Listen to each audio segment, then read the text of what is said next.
Bonsoir. Comment allez-vous?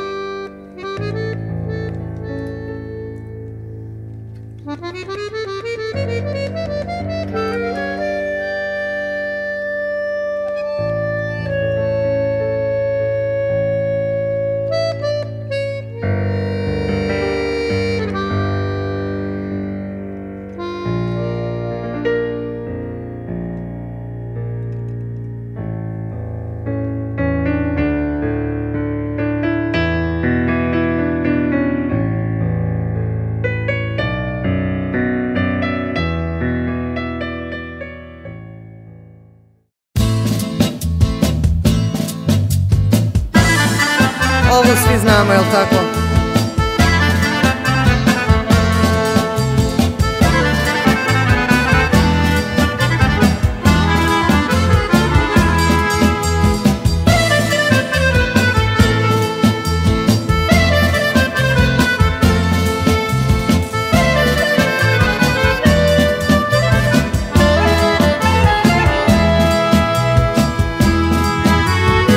Što se nižu moji dani kao biseri,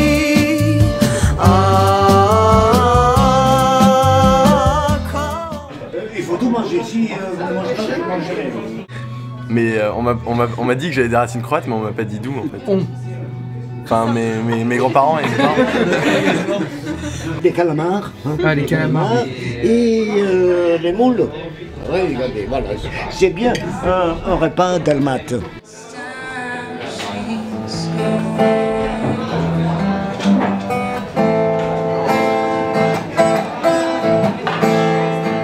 La statue, 7,25 m. Grégoire de Nîmes, un évêque croate, 10e, 11e siècle. L'orteil, réservé aux pucelles de Split. Toute fille qui voulait bien se marier devait toucher son orteil.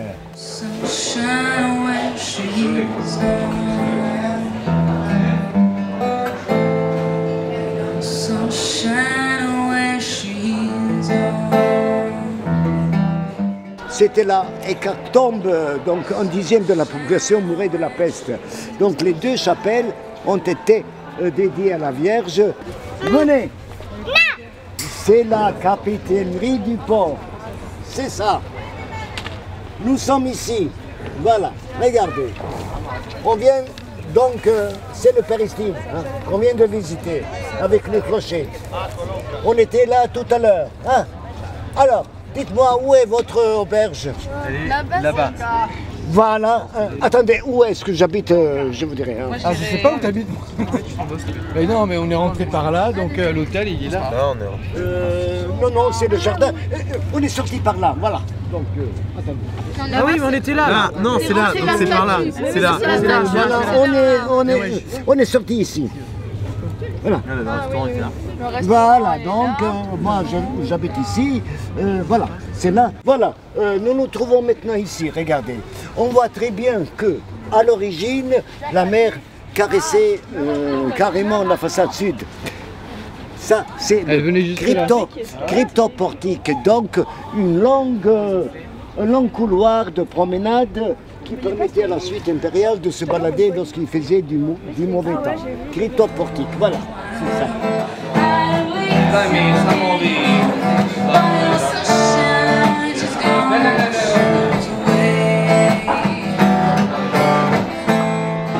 Oh le pied, j'ai oublié le pied.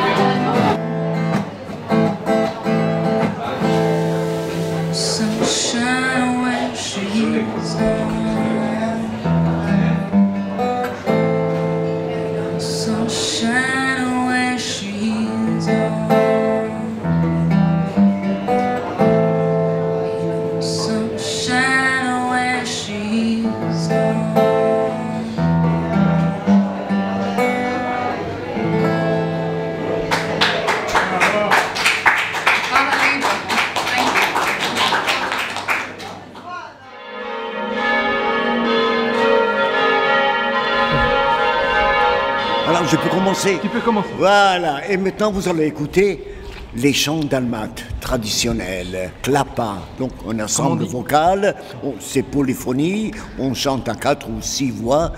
Écoutez, vous pouvez vous en régaler.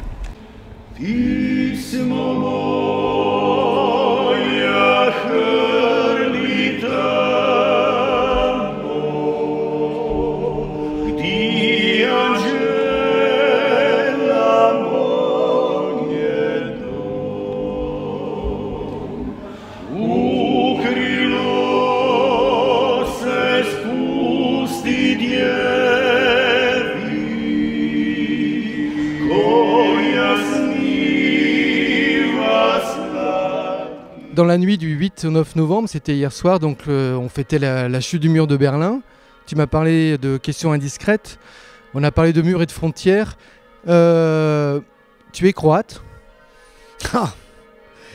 Pour faire un joli jeu de mots, je suis un croate serbe. Il y a 2 façons à écrire.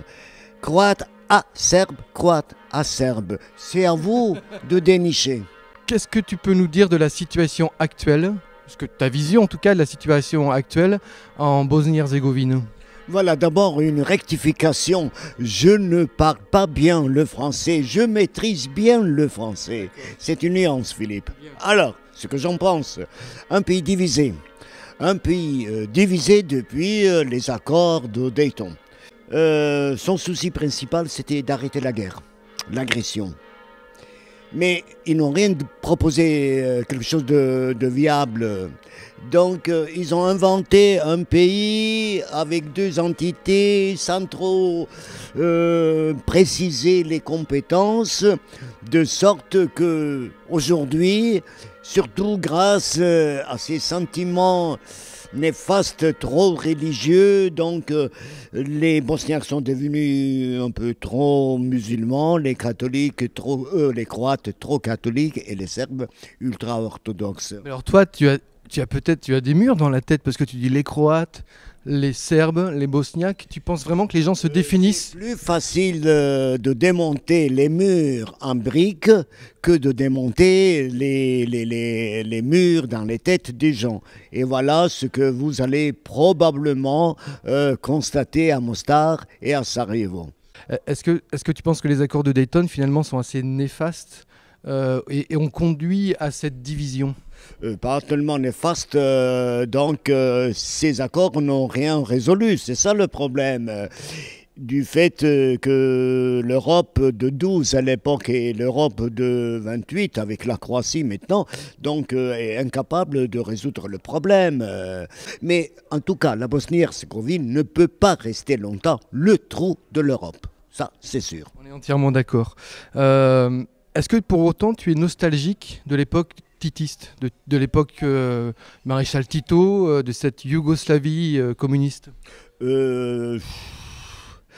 C'est un régime autoritaire, c'est vrai que je n'appréciais pas tellement en tant qu'intellectuel, mais sur le plan social, c'était un régime beaucoup plus juste.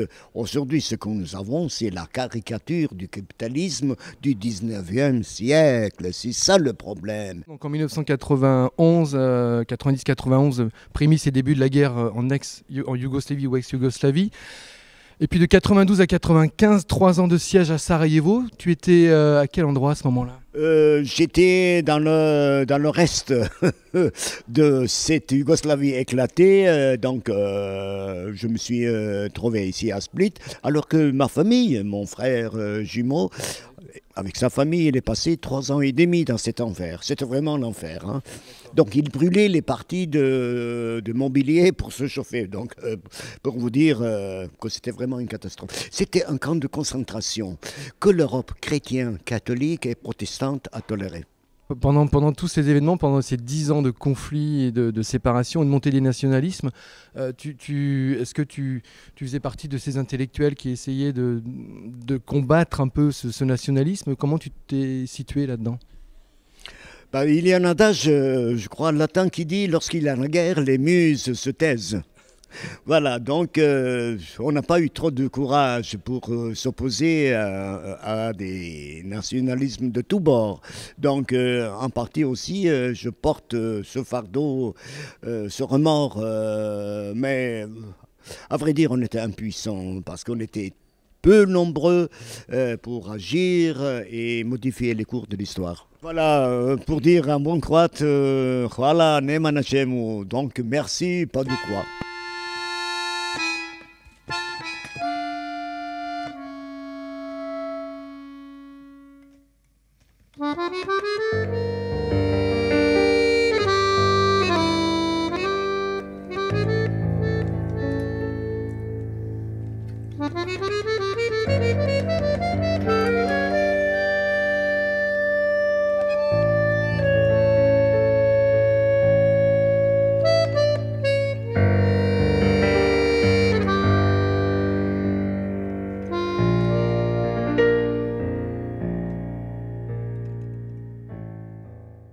Dame un perrito caliente.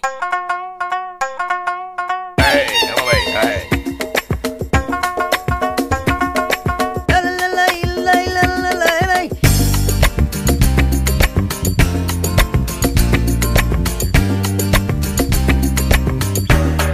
¡Castaña, castaña!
Bonjour, je suis une élève du lycée de Bergerac. Nous sommes ici à Sarajevo dans un cadre d'échange avec les lycéens de Mostar.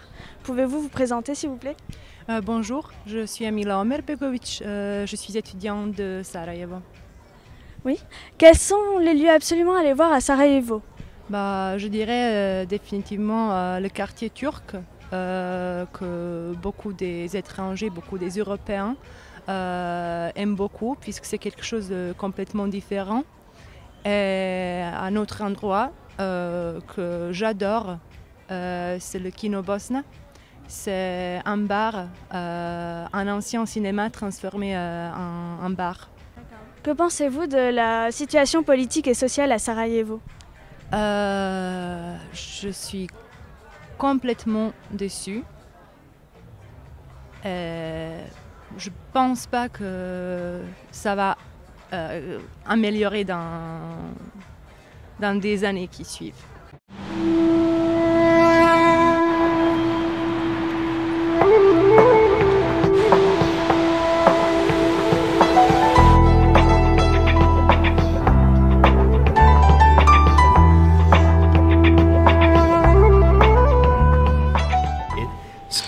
Ce qui est très touchant, comme ça il faut signaler que l'ancien vice-directeur de la bibliothèque porte ça dans sa poche. Donc il faut savoir que c'est pas prévu qu'il vienne, je ne l'ai pas téléphoné, et donc il porte tout ça dans sa poche.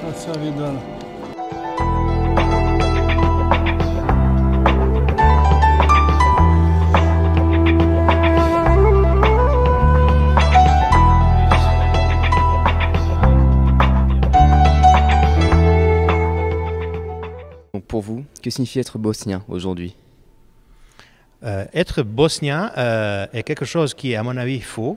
Il faut dire en bon français, un bosno-herzégovinien. Donc c'est le premier message et je tiens beaucoup à le dire. Pourquoi? Parce que la Bosnie-Herzégovine se compose de 2 provinces qui portent des noms historiques, Bosna, Herzégovina, et donc chaque mot compte et a sa lourdeur, si je peux le dire.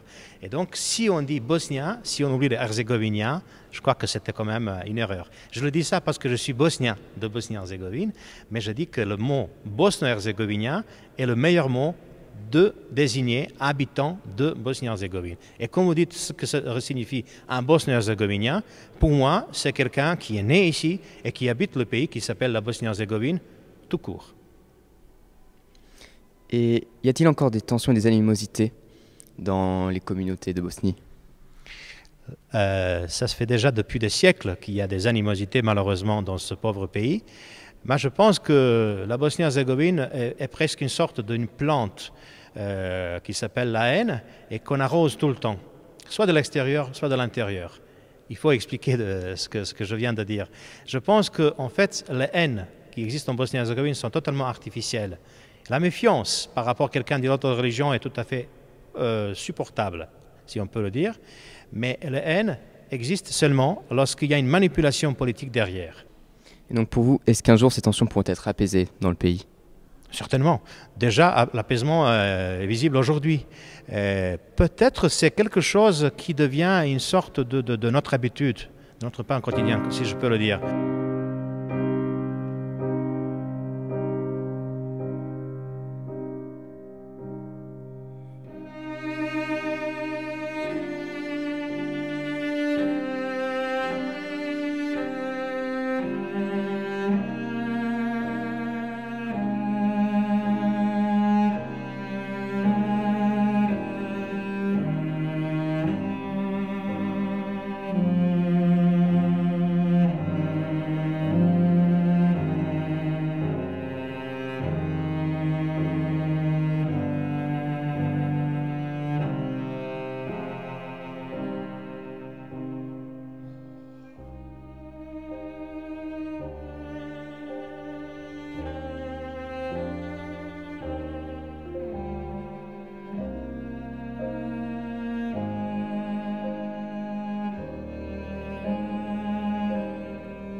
Monsieur Zoran Šajnović, chef de la direction de la coopération internationale du ministère de la Défense, va déposer une gerbe à la mémoire de tous les soldats tombés pour la paix en Bosnie-Herzégovine. Gospodin Zoran Šajnović, šef odjela za međunarodnu saradnju u Ministarstvu odbrane Bosne i Hercegovine, će položiti vijenac u znak sjećanja na sve vojnike pale za mir u Bosni i Hercegovini.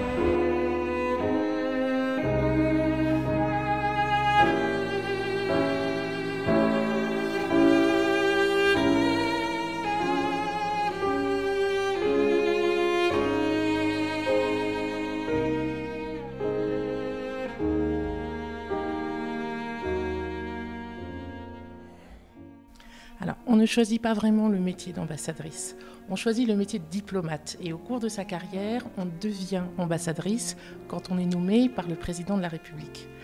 En quoi consiste le métier d'ambassadeur? C'est un chef d'équipe d'abord qui organise et anime le travail de son ambassade dans toutes ses acceptions. Vous avez un travail politique, vous avez un travail économique, vous avez un travail consulaire. J'en oublie, mais ce sont les trois principales options. Vous avez évidemment très souvent un travail de coopération culturelle en toutes les matières. Donc voilà, très brièvement, nous sommes là pour rester en contact avec les autorités locales, pour leur expliquer les positions de la France, pour qu'ils nous expliquent leurs positions et pour que nous ayons un dialogue qui permette au pays de se parler et de ne pas se faire la guerre. D'accord. Parlez-vous bosnien? Non, je ne parle pas du tout bosnien, donc j'ai pris quelques leçons à Paris et maintenant je les poursuis ici à Sarajevo.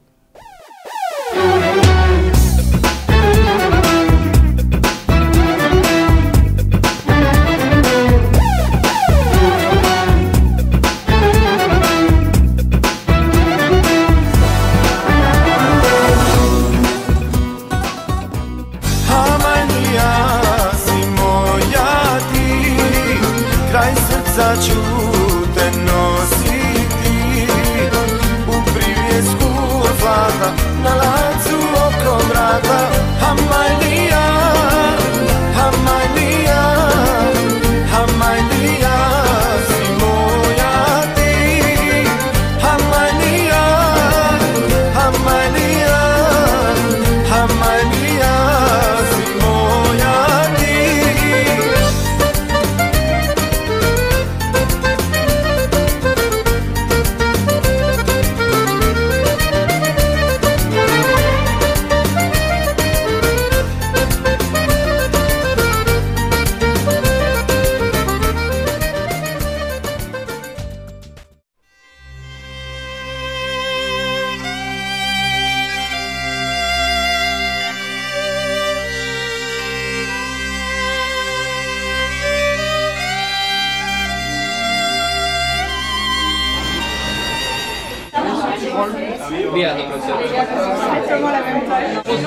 C'est un peu comme des pizzas ou des pâtes chez des Italiens. Donc on les mange régulièrement. Tu resteras ici, c'est une oui. Tu resteras ici en université ou tu partiras? Je vais partir à Sarajevo. Ah, oui, c'est la capitale de Bosnie-Herzégovine. Ah monsieur, fallait nous prévenir. T'es pas prêt.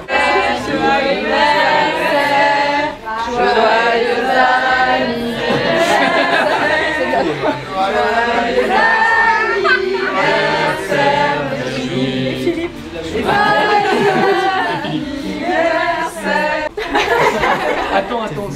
1, 2, 3.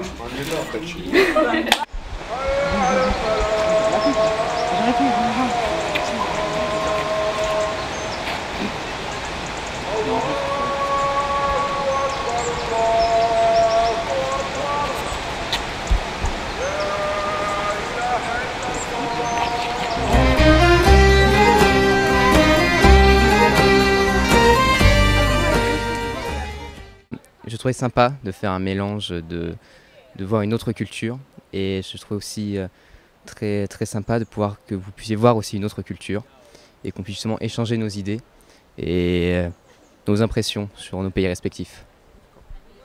Quel est le bâtiment derrière vous? Le bâtiment derrière nous, c'est le vieux pont de Mostar, Stari Most, si je ne me trompe pas. Bravo. Vous étiez à Sarajevo. Qu'est-ce que vous aimez à Sarajevo?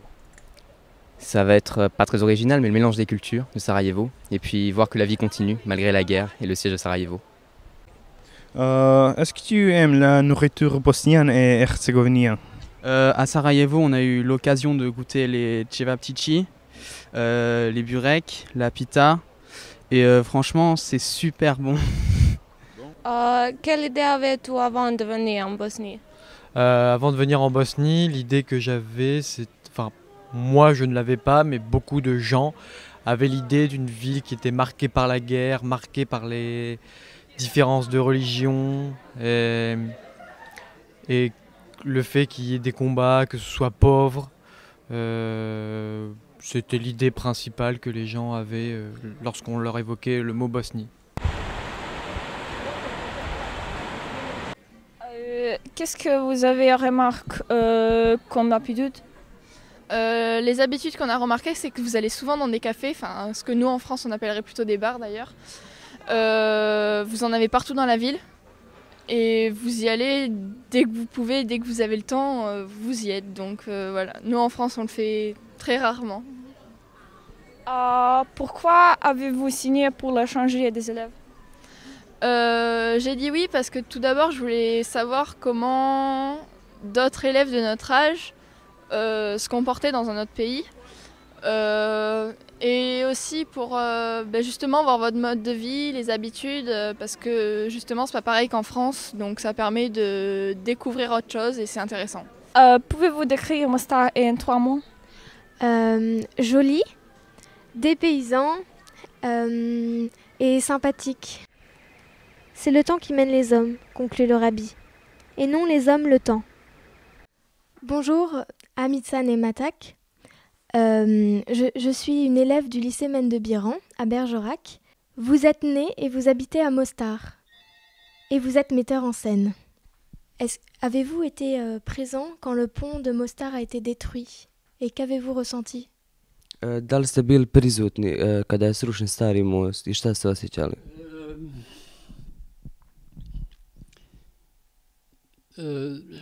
Nisam bio u Mostaru tada, kažemo grani, ali evo nivoe, to je za prevesti lakše.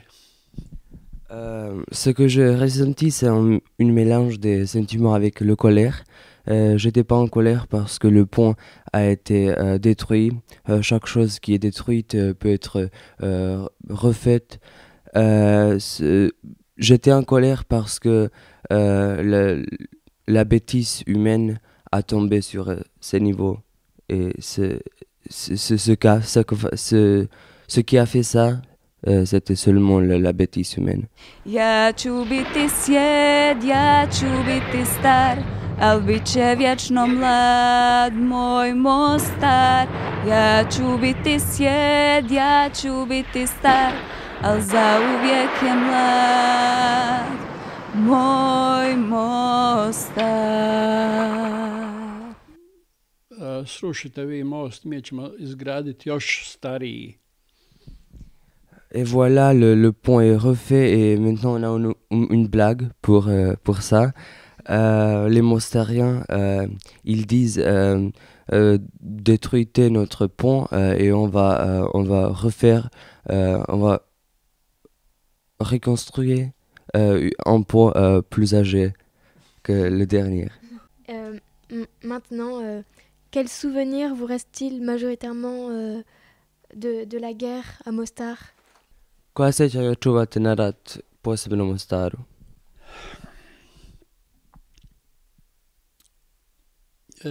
Vidite, takva vrsta sjećanja je nepoželjna. Obično je guramo negdje nastrano, ali je prisutna. Ce type de souvenir, c'est la chose qu'on ne veut pas se souvenir de, mais est toujours présente. Dans la guerre, je me souviens une fois, en fait pendant la guerre, j'étais avec les étudiants, les lycéens, dans une maison sur la terre et on a fait du théâtre parce que je voulais essayer de le cacher de la rue. La première chose que j'ai faite avec eux, c'était les montrer un film, The Lord of the Flies, pour le montrer comment une destruction peut grandir dans nous-mêmes. J'avais pas peur de mots de la guerre, mais j'avais peur de la guerre qui s'est passée dans moi. Je voulais pas qu'une chose qui se passe, mais qui arrive maintenant, me fait sentir quelque chose pour que je haïs quelqu'un. I gajim ga u izobilju. C'est impossible de le traduire en français ou en anglais. Quand il est en fleur dans ta maison et tu le donnes l'eau pour qu'elle survive. Tu fais des choses. Tu en prends soin. Tu l'entretiens. On fait ça aux poissons aussi, mais on fait ça aux oiseaux et on fait ça à l'amitié aussi. Il faut qu'on s'inquiète et on prenne soin de l'amitié.